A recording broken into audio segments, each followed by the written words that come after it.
अब हमारे भारतीय परिवार इतना तो आधुनिक हो चुके हैं कि बेचारे लड़के भी किचन में जाके खाना बनाने लगे हैं। और जब भी घर में अकेले या हॉस्टल में होते हैं तो इतना बेहतरीन लाजवाब खाना बनाते हैं कि आप उँगलियां चाटते रह जाओ। और कभी कभी यह अपने ही घर में माँ बहन भाभी या जो भी महिला सदस्य होती है उनके साथ किचन में हाथ बटाते हुए देखे जा सकते हैं। अच्छी बात है, करना भी चाहिए।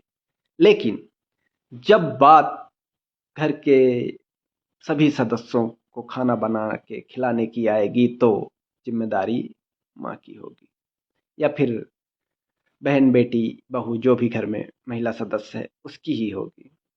और इन सभी परिवारों की सबसे खास बात यह भी है कि घर की बेटी या बहू को बाहर जाके काम करने मतलब जॉब वगैरह जो भी करना चाहती है खुली आज़ादी है, वो जिसका जो मन करे वो कर सकती है।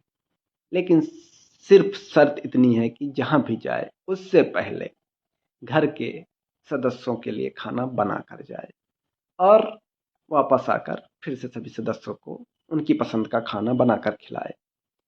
यदि कभी किसी थकान के कारण इच्छा हुई कि आज खाना बनाना नहीं है या कुछ अपनी पसंद का नॉर्मल सा बना देते हैं, जैसे लाइक आट खिचड़ी बस बना के सभी सदस्यों को खिला देते, तो नहीं, घर के जितने सदस्य हैं खासकर पुरुष सदस्य जितने हैं उनकी पसंद का खाना, ससुर जी, हस्बैंड जी या फिर देवर जी, भाई जी जो भी हैं उनके पसंद का खाना होना चाहिए, वो बना के जाओ। आपको बाकी फिर पूरी आज़ादी है, जो करना हो करो। और सबसे अच्छी बात, यदि घर में बहू है तो बहू को भी कपड़े पहनने की खुली आ जाती है।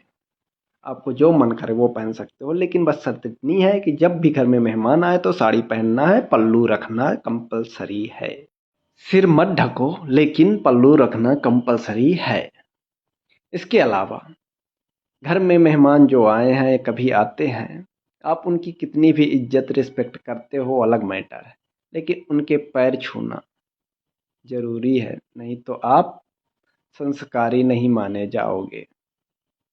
मुझे इन सब बातों से कोई तकलीफ नहीं है, लेकिन जब मैं खुद ये सब चीज़ें होते हुए देखता हूँ तो मुझे अफसोस होता है कि क्या नियम बनाए गए हैं, किसी की मर्जी नहीं है, थोपे जा रहे हैं, चीज़ें थोपी गई हैं। तो इसके खिलाफ मुझे लगा बोलना चाहिए। यदि आपको अच्छा नहीं लगता तो आप भी विरोध करिए, यदि आपको यह चीज़ें अच्छी लगती हैं तो बने रहिए संस्कारी, करते रहिए और सहते रहिए।